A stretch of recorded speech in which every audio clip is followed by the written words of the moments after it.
Hello and welcome to this week's Siblings in Science. I'm Joseph, And I'm Bradley. and together we are.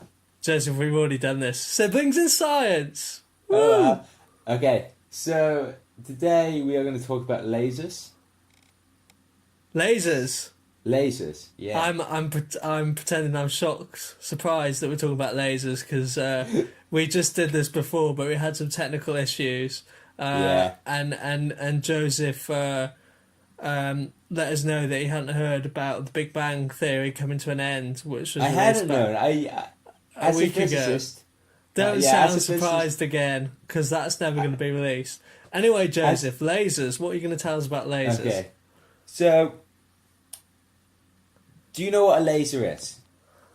Yeah, it's something that you point at a screen to. Well, you can point it as well. That's like, yeah, so you can point it roughly at a screen.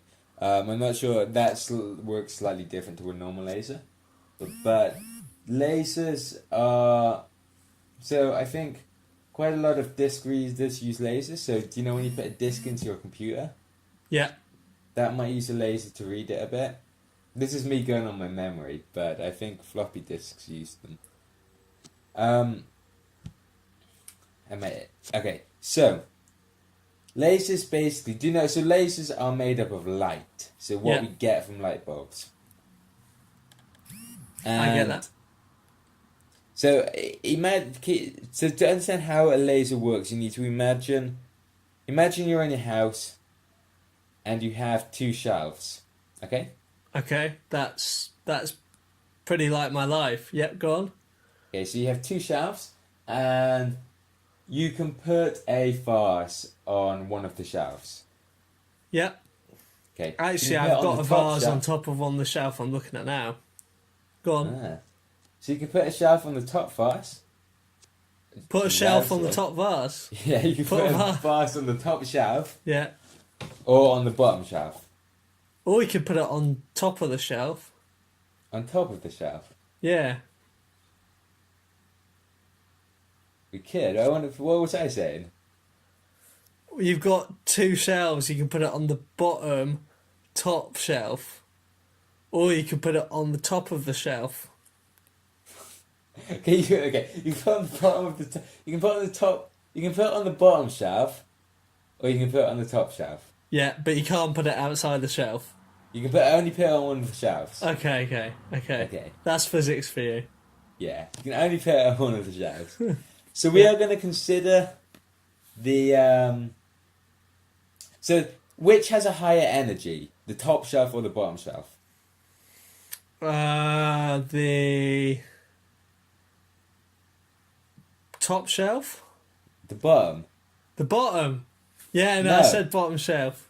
No, the top one. No, I said the top one. You said the bottom one. The Okay. top. The top one has more energy. That's what I thought. That's why I said it first, and then you said it wasn't. Okay. Okay. Yeah. Why? The top one has more energy because if the vase fell off, it would make a bigger. It's more likely to crack, basically. Okay. Yeah.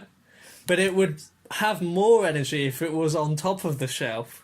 Yeah, but we're not considering the top shelf, top of the shelf.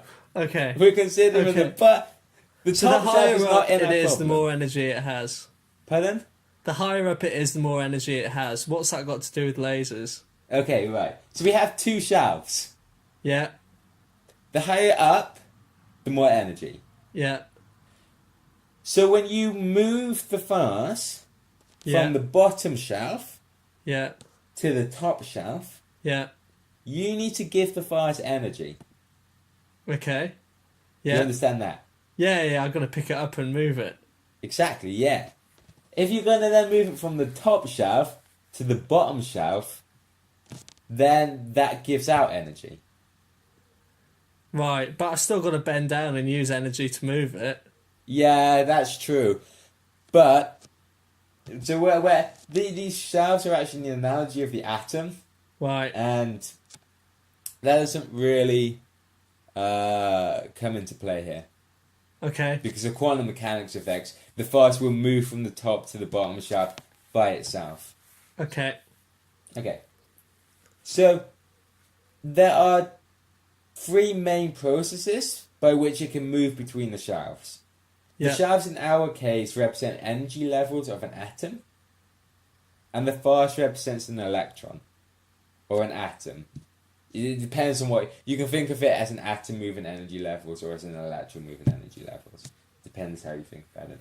But if you didn't understand that technical detail, ignore I said it. Okay, I am. Okay. So, you can put the... So, the vase... You can put the vase, move the vase from the bottom shelf to the top shelf. Yeah. So, your action there is what a photon would do when it hits an atom. Yeah. And when you do it, that photon gets absorbed. Okay. So, it's like throwing a tennis ball at the vase, and then the tennis ball being taken in by the vase, and it being moved up from the bottom shelf to the top shelf. Yeah. But you no longer have a tennis ball. Yeah. Well, not usually inside the house, but okay, I understand. Okay, so this is called absorption. The tennis Got you. ball is absorbed by the vase, moving it from the bottom shelf to the top shelf. Yeah. Okay. Yeah. So the other process we are interested in is something called stimulated emission. Right. So lasers I can't pronounce my words today. Laser is actually an acronym. Well, after 7 minutes, we finally got onto lasers. Okay, good. So laser stands for light amplification by the stimulated emission of radiation. Right. Lasers is catchier. Yeah, I know. But yeah, I think this is an actual acronym rather than a backronym. Okay. It's not very good acronym. If you're interested in acronyms, there's an experiment called Ice Cube, which you would think because it deals with neutrinos. This is me going on a tangent. This is an experiment called Ice Cube, and it turns out it's just a core name and it's not an acronym for anything specific. But you can think of an acronym for it if you want. Okay. Table tennis, ice cubes, and shelves aside, let's talk about the lasers. Right. Okay, so we need to keep on with the shelves and the tennis balls for a second. Oh, okay. We can ignore the ice cubes. So, we now have a process where we can move the vase from the bottom shelf to the top shelf. That's called absorption. Okay? So that's when you throw a tennis ball, the tennis ball magically gets absorbed by the vase and it moves up from the bottom shelf to the top shelf. Yeah. The other process is stimulated emission, which comes in that catchy acronym of laser. Yeah. Okay, so stimulated emission is when you have the vase initially on the top shelf and you throw a tennis ball at it. Yeah. And the vase then moves down to the bottom shelf Without breaking. without breaking. It's a very, very it's a very well-made vase. Made out It's of... got to be a good shot to go from the top shelf, be hit by the vase, like the tennis ball to hit the vase, and then do a bit of a somersault back into the bottom shelf. Well, yeah. The top shelf could be spinner than the bottom shelf. Okay, yeah, let's go. Let's go with that. Otherwise, my analogy just breaks down. Okay. So the top shaft. So as the vase moves from the top shaft, does a somersault down into the bottom shaft. Yeah. It will release another tennis ball. Okay. So you now have two tennis balls. What kind of shelf is this, Joseph? And what kind of vase is this? Okay, it's a vase producing tennis ball vase thing. Okay. So the vase can produce tennis balls and absorb tennis balls without you questioning it. Okay. You can think of it as a vase of tennis balls, but that's completely wrong physically. Okay, That you need to physics come is up not with some good. better acronyms. Pardon?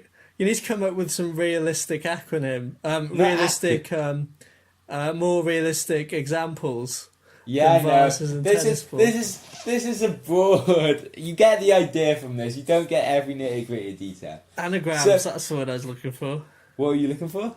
Anagrams. No, you weren't. You were looking for analogy. Analogies. Oh, I get my words confused. Go on. Okay, so. We're Okay, talking about lasers. yeah, we are talking about lasers. So we have these two processes. You throw a tennis ball at a vase on the top shelf. That vase then releases another tennis ball. Yeah, So you now have two tennis balls. yeah, Two tennis balls are better than one tennis ball. yeah. You have what's called amplification. Okay, unless you're playing tennis and then one tennis ball is better than two. Yeah, we're not playing. We're in a house with a vase and shelves. Okay, okay. We're okay. not playing Okay. tennis. So that's called amplification. Yeah, so that's called stimulated emission. The process is called stimulated emission, and you get amplification. You get two balls instead of one. Yeah. Okay, so we now imagine we're in one of those And fancy... amplification is the second letter of laser. Yes, Light amplification. yes. Great. By stimulated Learn emission. something. Yeah, so light amplification by the stimulated emission of radiation. Okay, so we now have the two processes, which I'm going to quickly summarize for the point of view of the listener. Absorption, when you have a vase on the bottom shelf, you throw a tennis ball at it and it moves to the top shelf. And then stimulated emission, when you throw... absorption, you lose the tennis ball. And so you get one tennis ball less than you had initially. Then stimulated emission, when you throw the tennis ball at a vase on the top shelf, it moves down to the bottom shelf, and the vase magically releases another tennis ball. So, we imagine we're in one of those big historical museums, with all those shelves and lots of vases. Okay. And we bring tennis balls along. It's more realistic. Yeah. So we bring tennis balls along. Okay. Less realistic. Okay, so we throw our tennis ball. We start with one tennis ball, let's say, and we Yeah. stand at one end of the museum, Yeah. and we throw that tennis ball as hard as we can, And then you get kicked out. and then we do this when the guard is looking and talking to somebody else about something not in our direction. Okay. Okay, so what can happen? Our tennis ball can initially just all be absorbed. Our tennis ball can hit a vase on the top shelf and move it down to a bottom shelf. Yeah. If that happens, nothing else happens. Yeah. And that's boring. But if it initially hits a vase in the bottom shelf and moves it up to the top shelf, we now have two tennis balls. Now you're talking. Yeah, and we can throw those two tennis balls at the vases again. And we could end up with four tennis balls. If we were good at throwing. If we were good at throwing. Which, given that we aren't, may be a problem. But you can see where this is going. Yeah. We can get... Then Huh? yeah. Yeah. To be honest, it's probably going to prison at this point, given that we're throwing lots of tennis balls in the museum. But I don't We're think gonna you go to prison for throwing well, you might do. depends Okay, how... so the more tennis balls you have, the more you have to throw at vases, and then Yeah. the more tennis balls you get back. Exactly, yeah. So To what throw you it need... more. What you need is... You need to be more likely to get a tennis ball than for the tennis ball to be absorbed. Yeah. So you need more of the vases to be on bottom... Wait. You need more of the vases to be on the top shelves than on the bottom shelves. Yeah. So this is what a laser does. It causes something called population inversion, where we have more of those vases on the top shelf rather than on the bottom shelf. I forgot we were talking about lasers, but yeah, okay, sounds good. Okay? So this is basically how a laser works. Your tennis balls are the photons.